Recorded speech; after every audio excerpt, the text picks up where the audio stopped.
get it to the bottom, jig, jig, jig, hooked up, hooked up.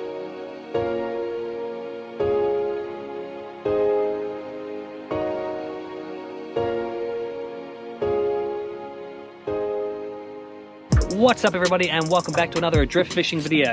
At the moment, I'm fishing for squid, but that's not the major plan. We're going targeting salmon on micro jigs and maybe a few other species as well. Let's see how it goes. Optimistic, look at these conditions. Can't get any better than this, guys. Let's go fishing. So I'm just scanning at the moment. Generally a few salmon kick around here. I'm just going to see if I can find a ball, and if I can, get the spot lock going, anchor up on it, and yeah, jig up a few salmon. There we go. There's a shadowing there. That's a big ball of salmon sitting on my right hand side. So we should be pulling up on them any second now.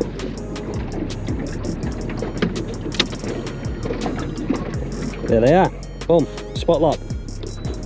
Drop a jig. Let's see what we can get.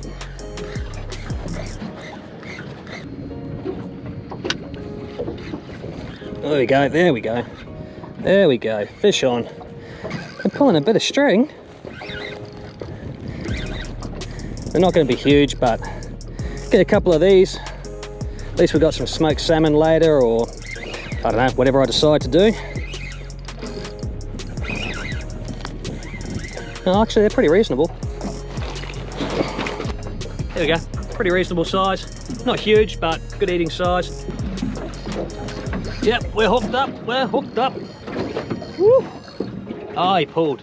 So all you gotta do is find a ball of salmon, drop your jig down, get it to the bottom, jig, jig, jig, hooked up, hooked up. Woohoo! Yeah, boy! That's what we're talking about. I mean, look, they're not massive fish, but shit, I don't care. I'm hooked up, I'm on a jig. This is bloody awesome. I hooked him the wrong way. No wonder he fought hard. Nobody told this guy that's not how you eat stuff. But either way, he's going on the bin. Okay, but anyway, this is what we're using. This is an Ocean Angler Flea. This is 14 gram tungsten. So I've been doing a lot of micro jigging lately, and just basically seeing what species over here I can target effectively on a micro jig. The advantages you've got is you can sink a micro jig really quick, maintain contact with it, and you effectively work a lot more water than you would with a soft plastic or another type of lure. And that's the big advantage here. You're getting to cover a lot of water, find a lot of fish, and you know what? They love them. Woo, classy.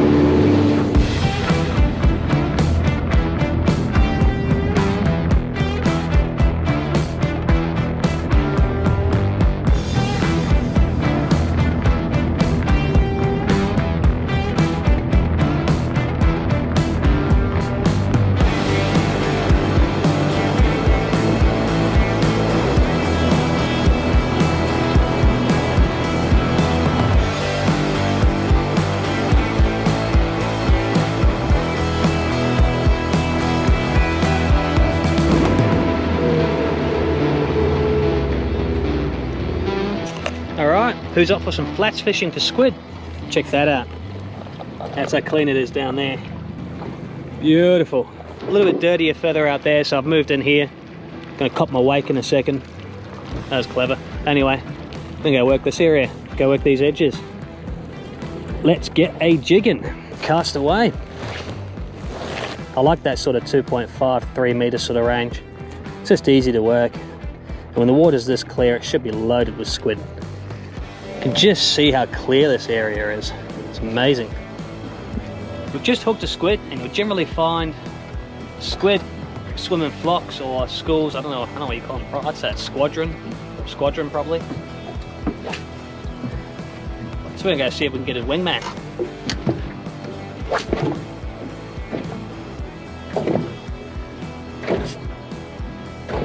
Oh yeah, we found one. We found one. Took a little while actually. Had to turn the GoPro off. Yeah, it was kind of slim pickings for a little bit. There he is, coming in. Pretty good quality squid out here though. I got one just before. And yeah, no, they're good sizes. No, you keep that shit over there, bro. Oh, it's pretty heavy. Not a bad squid at all. Bro, really?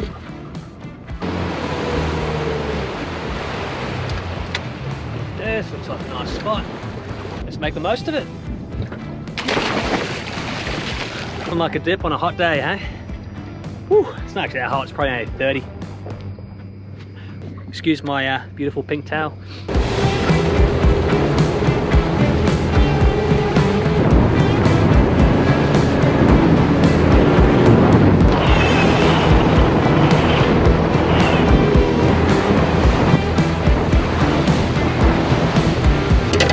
Just trying to put the boat right on top of this school. A little bit of trying at times, but once you find them, get on it, spot lock down. As soon as you see them, turn your motor off. Hopefully they stay around for a few fish. You notice here, I don't know if you guys have this problem, my motor's down, you got a big line there. I've just trimmed my motor up, look how much more range I've gained there. Where have these fish gone? There they are. They're sitting right there. You see them all. Right, there they are. On that side. And they're small school there. Sitting on this side. Bit of cast and retrieve for them.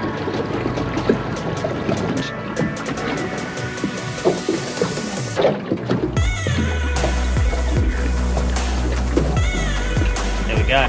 Drop it. Oh, hello. Hello. He's not happy. It might be fouled actually. Oh, spat it. It wasn't fouled, it's just a good fish.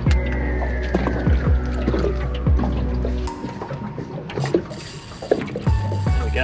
There we go. Hooked up, boy. Hooked up. On the right gear, you can always have so much fun, even on relatively small fish. No point coming out heavy. I mean, I'm just using a 2,500 Daiwa Emeraldus. Pretty much my squid outfit. I'm using the Ocean Angler Tansui rod, which is an 8-foot, I think it's 8'4" rod. Perfect all-rounder for everything I do here. But it's light, so it doesn't, it doesn't matter what you catch. You're gonna get a good fight out of it, But in saying that, I mean, I've also caught snapper up to, I think, close to 60 on this little outfit here, on this rod. I've caught small little kingies, salmon, all sorts, so I can handle. So it's good being able to rely on gear that you can take a big fish if you hook one, but also have the ease of it feeling just like your brim rod, but you've got that bit of extra length, bit more control, heaps more range on the cast, and yeah, just use appropriate gear. And I see guys, flicking jigs and soft baits on bloody snapper rods sometimes, and you think, what are you doing, bro? What are you doing? This is so much more fun. And that's how you get enjoyment out of targeting smaller species, like we're doing today.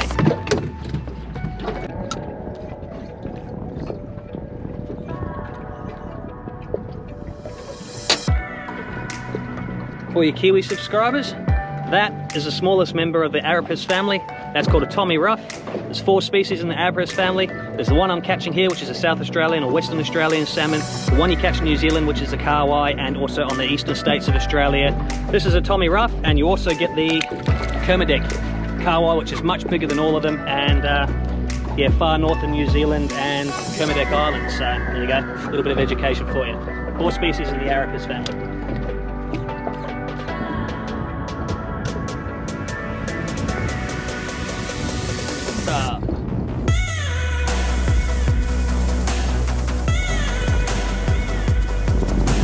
We got a tramp! We got a tramp!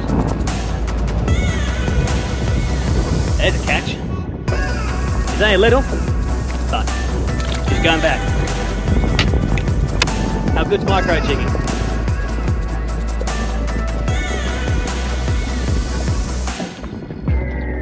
This is actually a decent fish. Didn't expect it to be that big. It's either a good sized salmon or a trev, not too sure. We'll find out in a second. Nah, it's just a good salmon. When I say good, it's small still, but a good sized one for here anyway. If I was on the beaches down a bit further, I'll be looking for stuff a little bit bigger. Little harbour ones, that's a good one. So I'm just pitching the micro jig now. You can actually work them very similar to a soft plastic.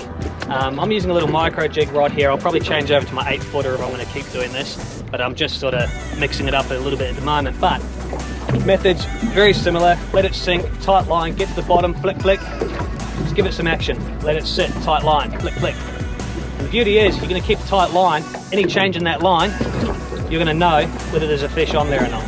You can change it up. You can do a little bit of short jigging sort of style. Let it settle, you know. But mix it up, hop it along the bottom. You'll find a ton of flatties doing it. You'll find flounder as well if they're around. And you'll be surprised how many whiting I've caught using this method. It's actually really surprising. If you know my videos, I don't like using bait, so if I can keep my hands clean, catch a few fish on lures, that's the best way of doing it. Oh, just like that.